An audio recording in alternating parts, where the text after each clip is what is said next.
എല്ലാ ദിവസവും 5:30 ചെറിയൊരു പ്രത്യക്ഷ പ്രാർത്ഥന, അതിൻ്റെ കൂടെ വരുന്ന അന്നത്തെ ആവശ്യത്തിന് വേണ്ടിയുള്ള നിയോഗ പ്രാർത്ഥന, അതിനു വേണ്ടിയുള്ളൊരു ഒരു വചനം, അതിൻ്റെ അന്നത്തെ എക്സ്പ്ലനേഷൻ തന്നിട്ട് നിങ്ങളെ ഞാൻ ആശീർവദിച്ചാണ് എല്ലാ ദിവസവും വിടുന്നത്. അപ്പോൾ അതുകൊണ്ട് തന്നെ 5:30 മണിയാകുമ്പോൾ തന്നെ ഇത് നോക്കിയിട്ട് അത് അപ്പം തന്നെ ഷെയർ ചെയ്യണം. ദൈവത്തിന് വേണ്ടി നിങ്ങൾ ചെയ്യണ ഒരു ദിവസത്തെ ആദ്യത്തെ പുണ്യപ്രവൃത്തി ഇത് കാണുന്നത്, അത് ഷെയർ ചെയ്യുന്നതുമായിരിക്കണം. അപ്പോൾ ദൈവത്തിൻ്റെ വഴിയാണ് മറ്റുള്ളവരെ കൂടി കർത്താവിലേക്ക് നിങ്ങൾ കൊണ്ടുവരുന്നതെന്ന് ദൈവത്തിന് തോന്നിയാൽ തീർച്ചയായിട്ടും ഉടമ്പടിയുടെ ഭാരങ്ങൾ കുറഞ്ഞ് അത് ലഘുവാക്കി തരും കർത്താവ്.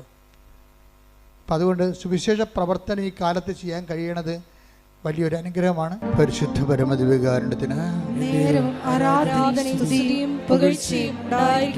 പരിശുദ്ധ പരമദിവ്യകാരുണ്യത്തിന് പരിശുദ്ധ പരമദിവ്യകാരുണ്യത്തിന് നിന്റെ പ്രിയപ്പെട്ടവരെ ഇപ്പോഴ് പ്രാർത്ഥിച്ചപ്പോഴ് ജസ്റ്റ് വചനം പ്രാർത്ഥിച്ച് ഓപ്പൺ ചെയ്തപ്പോൾ കിട്ടിയ സന്ദേശം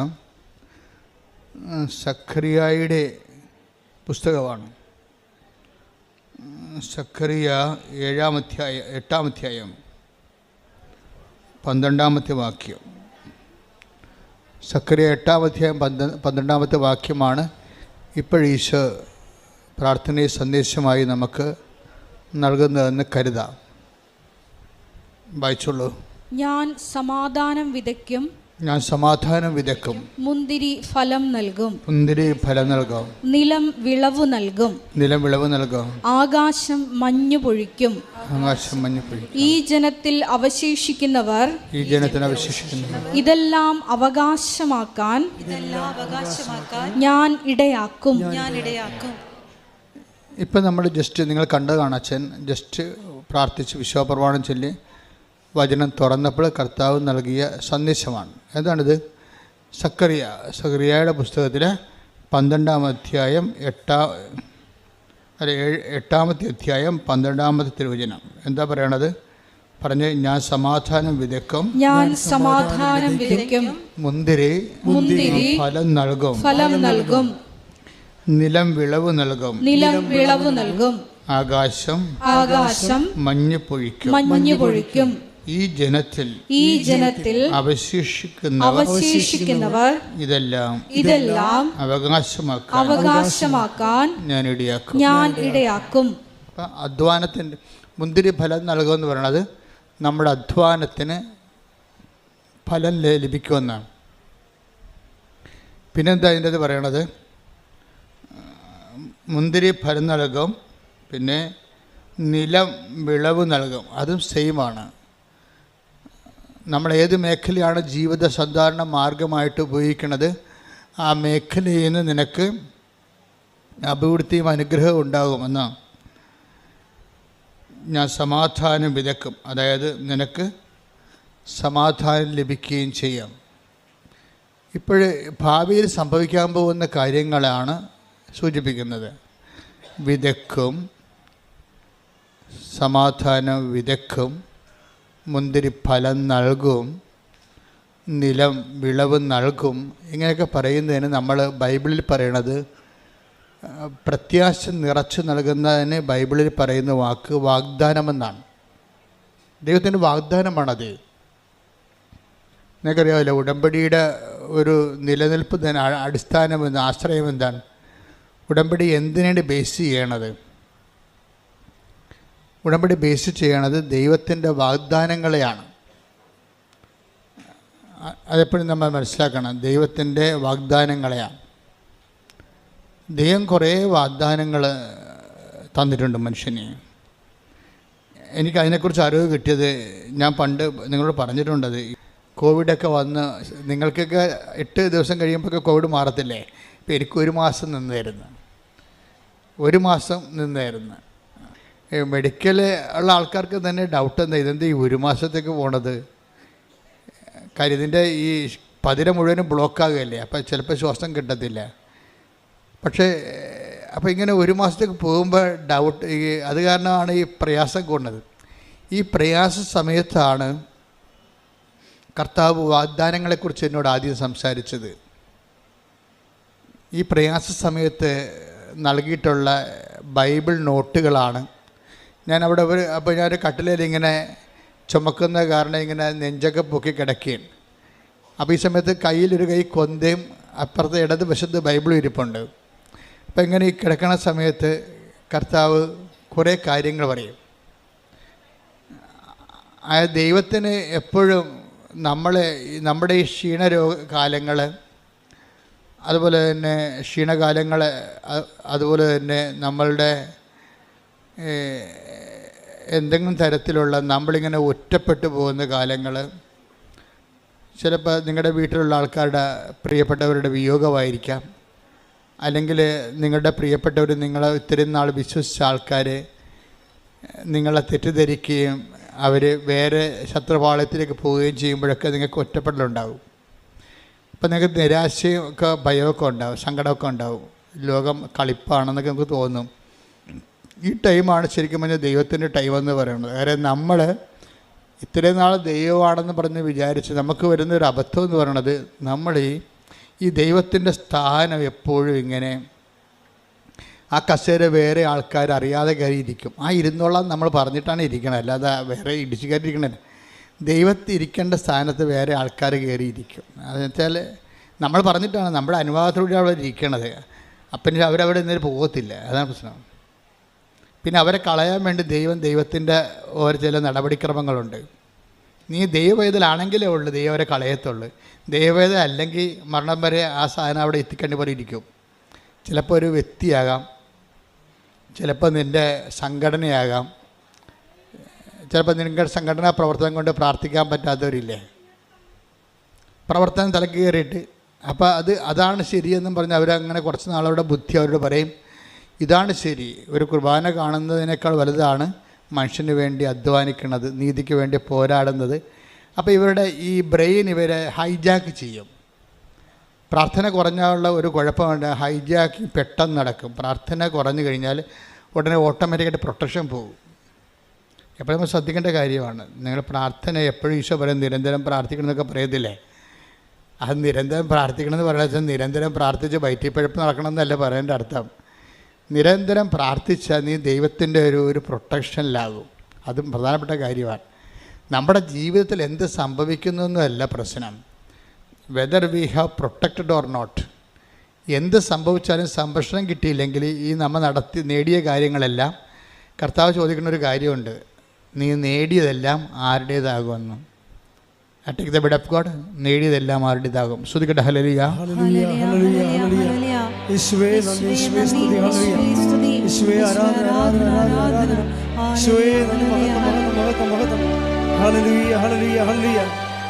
ലൂക്ക 12:20. ലൂക്ക 12:20 പ്രധാനപ്പെട്ട ഒരു വാക്കാണത്. പറ.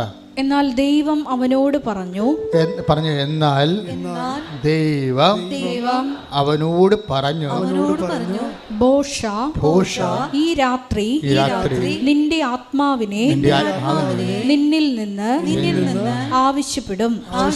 അപ്പോൾ നീ ഒരുക്കി വെച്ചിരിക്കുന്നവ ആരുടേതാകും. എന്ന് വെച്ചതിൻ്റെ അർത്ഥം അന്യാധീനപ്പെട്ടു പോകുമെന്നാണ്. അതാണ് വിഷയം. അന്യാധീനപ്പെട്ടു പോകുക. അന്യാധീനം വെച്ചാൽ അന്യന് അധീനമായി പോകും. അതാണ് അന്യാധീനപ്പെട്ടു പോവുക. നമ്മുടേതെന്ന് വിചാരിച്ച സംഭവം അന്യന് അധീനമായി പോകും. അന്യാധീനപ്പെട്ടു പോകുന്നത് രണ്ട് തരത്തിൽ സംഭവിക്കാം. ഒന്ന്, പിശാചിന് അധീനമായി പോകും. പിന്നെ അടുത്ത കാലത്തെങ്കിലും ദൈവം ആ മേഖല വരത്തില്ല. കാര്യം നമ്മുടെ കൺസെൻറ്റോടു കൂടിയാണ് പിശാച് നമുക്ക് അധികാരം. അല്ല, പിശാചും ഒരു മാന്യതയുള്ള ആളാണ്. മുട്ടിയിട്ട് വാതിലെ കൊട്ടിയിട്ടേ കയറത്തുള്ളൂ. വാതിലെ കൊട്ടിയിട്ടേ നമ്മുടെ അനുവാദം ഉണ്ടാകുമോ? കൺസെൻറ്റ്. അല്ലാതെ നിങ്ങളുടെ പാപത്തിന് അവർ ചതിച്ചതാണ് ഇവർ ചതിച്ചതാണെന്നിട്ട് കാര്യമില്ല. ചതിച്ചാണല്ലോ ഇപ്പം പറഞ്ഞാൽ തേച്ചതാണെന്നല്ലേ പറയണത്. തേച്ചാലും അലക്കിയാലും എല്ലാം നമ്മുടെ കൺസെൻ്റ് ഉണ്ട്. അതിൻ്റെ അകത്ത് നമ്മുടെ കൺസെൻ്റ് ഉണ്ട്. നമ്മുടെ ഒരു അനുവാദം കൊടുത്തിട്ടാണ്. എപ്പോഴാണ് ഈ അനുവാദം വഴിയെ പോണതിനൊക്കെ അനുവാദം കിട്ടണത്? എങ്ങനെയാണ്? ദൈവത്തിൽ നമ്മൾ അകന്നു പോകുമ്പോഴാണ് അന്യാധീനപ്പെട്ടു പോണത്. അതെപ്പോഴും മനസ്സിലാണ്. ഇപ്പം നിങ്ങൾ തുടങ്ങണൊക്കെ നമുക്കറിയാമല്ലോ, വലിയ ന്യൂമോണിയൊക്കെ തുടങ്ങണ പനിയിൽ നിന്നൊക്കെ തുടങ്ങണേ. അതുപോലെ ആത്മീയമായിട്ട് ന്യൂമോണിയൊക്കെ തുടങ്ങണത് ചെറിയ പനി. ഇപ്പോൾ കുർബാനയ്ക്ക് താമസിച്ച് വരിക, കുർബാന സ്വീകരിക്കാൻ താമസിക്കുക, കുമ്പസാരിക്കാൻ മാസങ്ങളെടുക്കുക, അങ്ങനെ ചെറിയ കുഞ്ഞു കുഞ്ഞു പനികളിൽ നിന്നാണ് ഇതിൽ ന്യൂമോണിയ തുടങ്ങണത്. അപ്പോൾ തന്നെ ഓർക്കുക, പനി തുടങ്ങിയിട്ടുണ്ട്. 8 മണിക്ക് തുടങ്ങേണ്ട പ്രാർത്ഥന, വീട്ടിൽ 7 മണിക്ക് തുടങ്ങേണ്ട പ്രാർത്ഥന ചിലപ്പോൾ 9 മണിയിലോട്ട് മാറുക, പിന്നെ അതൊരു ശീലമായി മാറുക, പിന്നെ ഉറക്കം വന്ന് ഉറങ്ങിക്കൊണ്ട് പ്രാർത്ഥിക്കുക. അപ്പോൾ ഇത് അതായത് പനി തുടങ്ങിയെന്നർത്ഥം. പനി തുടങ്ങിക്കഴിഞ്ഞാൽ, ആധ്യാത്മികമായിട്ട് പനി തുടങ്ങിയാൽ പിന്നെ അടുത്ത നടപടി എന്താണ്? നമുക്ക് പനി വരുമ്പോൾ എന്താ സംഭവിക്കണത്? രുചി പോകും, ഇല്ലേ? രുചി പോകത്തില്ലേ? നമ്മുടെ ഭക്ഷണം, നമ്മൾ നല്ല പനിയുള്ള ആൾക്കാർക്ക് എന്ത് കഴിച്ചാലും രുചി അറിയാൻ പറ്റത്തില്ല, എല്ലാം ചവറായിട്ടിരിക്കും. അതുപോലെ തന്നെ ആരാധന ചവറ്, ജപമാല ചവറ്, ഒന്നും രുചി തോന്നണില്ല. പിന്നെ വീട്ടുകാരുടെ ബുദ്ധിമുട്ട് കൊണ്ട് നമ്മളിങ്ങനെ കാട്ടിക്കൂട്ടി എന്തെങ്കിലും ആക്കി തീർക്കുന്നതാണ് പ്രാർത്ഥന. അപ്പോൾ ഇതിങ്ങനെ ചവറാകുമ്പോൾ അറിയിക്കുക ആത്മാവിന് നല്ല പനിയായിട്ടുണ്ടെന്ന് മനസ്സിലാക്കുക. കാര്യം പ്രാർത്ഥനയെന്ന് പറയുമ്പോൾ ഭയങ്കര മധുരമുള്ള ഏർപ്പാടാണ്. കഴിഞ്ഞ ദിവസങ്ങളിൽ നവംബർ 7-ാം തീയതി ഞാൻ വെളുപ്പിൻ്റെ കർത്താവ് എന്നോട് പറഞ്ഞത് കംപ്ലീറ്റ് സൈലൻസ്, കംപ്ലീറ്റ് റിഫ്ലക്ഷൻ എന്ന് പറഞ്ഞു. അപ്പോൾ ഞാൻ അപ്പം തന്നെ ചാടി എഴുന്നേറ്റ് മുറിക്കൊണ്ട് എൻ്റെ നോട്ട് ബുക്കിൽ എഴുതി വെച്ച് കംപ്ലീറ്റ് സൈലൻസ്, കംപ്ലീറ്റ് റിഫ്ലക്ഷൻ എന്ന് വെച്ച് കഴിഞ്ഞാൽ എന്തോ something is going to happen, നീ അതിനെക്കുറിച്ച് ഒത്തിരി റെസ്പോണ്ട് ചെയ്യേണ്ടെന്നാണ് പറയണത്. ദൈവത്തിൻ്റെ ഒരു രീതി അതാണ്. വരാൻ പോകുന്ന കാര്യങ്ങൾ അവൻ നിന്നോട് പറയും. കേൾക്കുന്ന മാത്രം സംസാരിക്കും. വരാനിരിക്കുന്ന കാര്യങ്ങൾ അവൻ നിങ്ങളെ അറിയിക്കും. അപ്പോൾ ഇത് അതായത് ഫ്യൂച്ചർ പ്രൊട്ടക്ഷൻ, വരാൻ പോകുന്ന കാര്യങ്ങളെക്കുറിച്ച് നമ്മൾക്ക് വാഗ്ദാനത്തിനുള്ള ഒരു ഗുണവതാണ്. നിനക്ക് വാഗ്ദാനം പ്രാപിക്കാൻ പോകുമ്പോൾ വാഗ്ദാനം നൽകിയാൽ വാഗ്ദാനങ്ങളെ സംരക്ഷിക്കുകയും ചെയ്യും. വരാൻ പോകുന്ന കാര്യങ്ങളെ ദൈവം സംരക്ഷിക്കുകയും ചെയ്യും. അപ്പോൾ ഇതുപോലെ തന്നെയാണ് വരാൻ പോകുന്ന കാര്യങ്ങളെക്കുറിച്ച് നിനക്കൊരു നോട്ട് തരും ദൈവം. കാരണം ഏറ്റവും നല്ലത് ഉടമ്പടി തന്നെയാണ്. ഇപ്പം ഞാൻ നിങ്ങളോട് പറഞ്ഞിട്ടില്ലേ 48 വർഷമായി ഞാൻ ശരിക്കും ഈ സഭയിൽ ചേർന്നിട്ട്. 38 കൊല്ലത്തെ പൗരോഹിത്യവും 10 കൊല്ലത്തെ ട്രെയിനിങ്ങും പൗരോഹിത്യം, അപ്പോൾ 48 കൊല്ലമായി. അപ്പോൾ എനിക്ക് 2 കൊല്ലം കൂടി ഞാൻ സഭയിൽ ചേർന്നിട്ട് സുവർണ ജൂബിലി ആവും, 50 കൊല്ലമാവും. ഈ 50 കൊല്ലം സഭയിൽ ജീവിക്കുമ്പോൾ നമുക്ക് മനസ്സിലാകുന്ന ഒരു കാര്യമുണ്ട്. എന്താ കാര്യം? അതായത് ദൈവം ഇങ്ങനെ ആൾക്കാരെ പ്രൊട്ടക്റ്റ് ചെയ്യും, സംരക്ഷിക്കും. വരാൻ പോകുന്ന കാര്യങ്ങളെക്കുറിച്ചൊക്കെ നോട്ട് തരും. പക്ഷേ ഈ 50 കൊല്ലം സഭയിൽ ജീവിക്കുമ്പോഴും എനിക്ക് മനസ്സിലായ ഒരു സത്യമെന്ന് പറഞ്ഞാൽ ഏറ്റവും കൂടുതൽ പ്രൊട്ടക്ഷൻ ലഭിക്കാൻ സാധ്യതയുള്ള സംവിധാന ഉടമ്പടിയാണ്. അതാണ് എനിക്ക് മനസ്സിലായ സത്യം. 50 കൊല്ലമാണ് ഞാൻ സഭയിൽ ജീവിക്കണത്. 50 കൊല്ലത്തിനുള്ളിൽ ഇപ്പോൾ ഇന്ന് വരെ ജനങ്ങളെ ഞാനൊരു 20-21 ലക്ഷം ആൾക്കാരെ കൗൺസിൽ ചെയ്തിട്ടുണ്ട്. അതിനവസാനം നമ്മൾ ഇപ്പോഴാണെങ്കിൽ എന്താ ചെയ്യണമെന്ന് വെച്ച് കഴിഞ്ഞാൽ ഈ കൗൺസിലിങ്ങിലൂടെ വരുന്ന വിഷയങ്ങളെല്ലാം ഉടമ്പടിയിലൂടെ ഹോംവർക്ക് ചെയ്ത് പരിഹരിക്കാൻ സാധാരണ അങ്ങനെ ചെയ്യണത്. പണ്ടങ്ങനെ അല്ലായിരുന്നു. ഒരാളുമായിട്ട് 1.5 മണിക്കൂർ 2 മണിക്കൂർ ഇരിക്കണം. കണാഗുണ പറഞ്ഞുകൊണ്ടിരുന്ന അവരുടെ സമയം വേസ്റ്റ്, നമ്മുടെ സമയം വേസ്റ്റ്. അത് പണ്ടിങ്ങനെ എൻ്റെ അടുത്ത് 10 മിനിറ്റ് 20 മിനിറ്റ് തൊട്ട് 2 മണിക്കൂർ വരെ ഞാൻ ആൾക്കാരോട് ഇരുന്നിട്ടുണ്ട്. അവസാനം ഞാൻ കൗൺസിലിംഗ് എന്ന് പറയുന്ന സംഭവം തന്നെ വെറുത്ത്. എന്താ കാര്യം?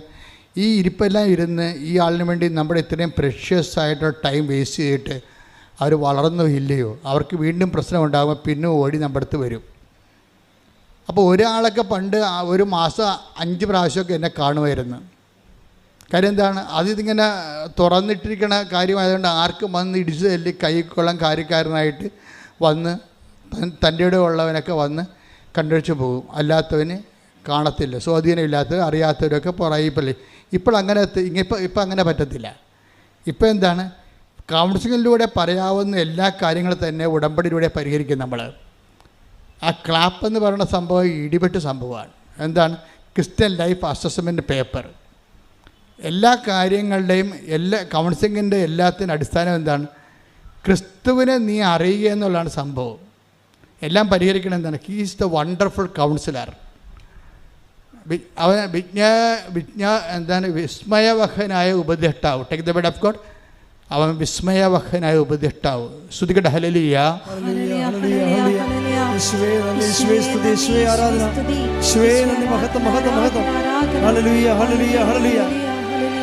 ഏശയ്യാ 9:6. ഏശയ്യാ 9:6.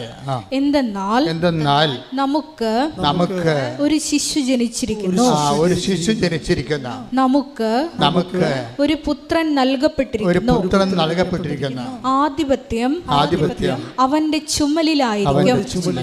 വിസ്മയനായ ഉപദേഷ്ടാവ്, ശക്തനായ ദൈവം, നിത്യനായ പിതാവ്, സമാധാനത്തിന്റെ രാജാവ് എന്ന് അവൻ വിളിക്കപ്പെടും. God is the wonderful councillor. പിതാവായ ദൈവ സങ്കീർത്തനങ്ങളെല്ലാം പറയണത് God is the wonderful councillor എന്നാണ്. ദൈവമാണ് ഏറ്റവും വിസ്മയവഹന ഉപദേഷ്ടാവ്. പിന്നീട് ഈ ഉപദേശത്തിൻ്റെ സാന്ത്വനങ്ങളിലേക്ക് വചനം മാംസമാക്കിക്കൊണ്ട് ക്രിസ്തുവിനെ ദൈവം അവതരിപ്പിക്കും. അപ്പം ക്രിസ്തുവിനെയാണ് പിന്നെ ഐസയ്യാ 9:6 പറയണത്, നമുക്കൊരു ശിശു ജനിച്ചിരിക്കുന്നു, അവൻ ആരാണ്? അവൻ വിസ്മയാവഹനായ ഉപദേഷ്ടാവ്. ഒക്കെ അപ്പോൾ ക്രിസ്തു ആരാണ്? കൗൺസിലറാണ്. അപ്പോൾ ഏറ്റവും വലിയ കൗൺസിലർ ആരാണ്? ക്രിസ്തുവാണ്. ഉടമ്പടി ലക്ഷ്യം വെക്കണത് ഈ ക്രിസ്തുവിനെ എങ്ങനെ ഇന്നാക്കാൻ പറ്റും അല്ലേ? ആൾക്കാർ ഈ ക്രിസ്ത്യാനികളെ എന്താ വിളിക്കണം? ക്രൈസ്റ്റ് ഇൻ അല്ലേ? ക്രിസ്ത്യാനിയായി വിളിക്കണത് എന്താണ്? ക്രൈസ്റ്റ് ഇൻ, ക്രിസ്തു അകത്തുള്ളവൻ. ഈ ക്രിസ്തുവിനെ എങ്ങനെയാണ്, ഏത് ഫോർമുല ഉപയോഗിച്ചാണ് ഒരു വ്യക്തിയുടെ ജീവിതത്തിലോട്ട് കയറ്റാൻ പറ്റണതെന്നാണ് ആധ്യാത്മികമായ അന്വേഷണം. എൻ്റെ 50 കൊല്ലത്തെ അന്വേഷണമാണ്. അങ്ങനെയാണ് ദൈവം നമുക്ക് ഉടമ്പടി വെളിപ്പെടുത്തി തരണത്. ഉടമ്പടിയിലേക്ക് വരുമ്പോൾ എന്താ പറയണത്? എല്ലാ വാഗ്ദാനങ്ങളും ക്രിസ്തുവിലെ അതേ തന്നെയാണ്. നമുക്കറിയാമല്ലോ, ഇപ്പോൾ കോവിഡ് പിടിച്ച് ഞാൻ കിടന്ന കാലത്തെ ദൈവം വാഗ്ദാനങ്ങളെക്കുറിച്ച് സംസാരിച്ചപ്പോൾ 8855 വാഗ്ദാനങ്ങളെന്നും ഒരു ബൈബിളിൻ്റെ ഒരു സെക്ഷനിൽ പറയണത്, ഒരു ലെവലിൽ ദൈവശാസ്ത്രജ്ഞന്മാർക്ക് ബൈബിൾ തിയോളജിയൻസിന് 2 കോൺസെപ്റ്റാണ് ഉള്ളത് വാഗ്ദാനങ്ങളെക്കുറിച്ച്. അപ്പോൾ ഒരു പറ്റം ദൈവശാസ്ത്രജ്ഞന്മാർ പറയണത് ദൈവവചനത്തിൽ 8855 വാഗ്ദാനങ്ങളുണ്ടെന്നാണ്. മറ്റൊരു പറ്റം ദൈവശാസ്ത്രജ്ഞന്മാർ പറയണത് 8885 വാഗ്ദാനങ്ങളുള്ളതാണ്. അപ്പോൾ ഈ വാഗ്ദാനങ്ങളാണ് മനുഷ്യൻ്റെ. അപ്പോൾ അതിൻ്റെ അകത്ത് ഇമ്മാനുവൽ പ്രവചനം, ക്രിസ്തുവിൻ്റെ മനുഷ്യാവതാരം, ക്രിസ്തു നമ്മളിലേക്ക് വരണതും എല്ലാം അതിൻ്റെ അകത്ത് വാഗ്ദാനത്തിൻ്റെ ഭാഗമാണ്. അപ്പോൾ ഇത് നമ്മളെപ്പോഴും ടാർഗറ്റ് ചെയ്യേണ്ടത് ക്യാപിറ്റൽ കവനൻ്റ്, ക്യാപിറ്റലായിട്ടുള്ള പ്രോമിസ് എന്താണെന്ന് നോക്കും. അതെന്താണ്? ക്രിസ്തുവാണ്. എല്ലാ 8855 വാഗ്ദാനങ്ങളുണ്ടെങ്കിൽ ഈ 8855 വാഗ്ദാനങ്ങൾ ഒരു മനുഷ്യൻ പ്രാപിക്കാൻ പറ്റിയ ഷോർട്ട് കട്ട് എന്താണ്? ക്രിസ്തുവാണ്. ഉടമ്പടി അന്വേഷിക്കുന്നത് അതാണ്. എല്ലാ വാഗ്ദാനങ്ങളുടെയും തലപ്പെട്ട വാഗ്ദാനമായ ക്രിസ്തുവിനെ ഒരു വ്യക്തി നേടിയാൽ അവനോടുകൂടി എല്ലാം ചേർത്ത് നൽകപ്പെടും. അതുകൊണ്ടാണ് പൗലോസ് അപ്പോസ്തലൻ പറയും 2 കൊരിന്ത്യർ 1:20 എടുത്തേ. ഹല്ലേലൂയ. ദൈവത്തിന്റെ സകല വാഗ്ദാനങ്ങളും പറഞ്ഞ ദൈവത്തിന്റെ സകല വാഗ്ദാനങ്ങൾ 8855 വാഗ്ദാനങ്ങൾ ക്രിസ്തുവിൽ അതേ എന്ന് തന്നെ. മനസ്സിലായല്ലേ?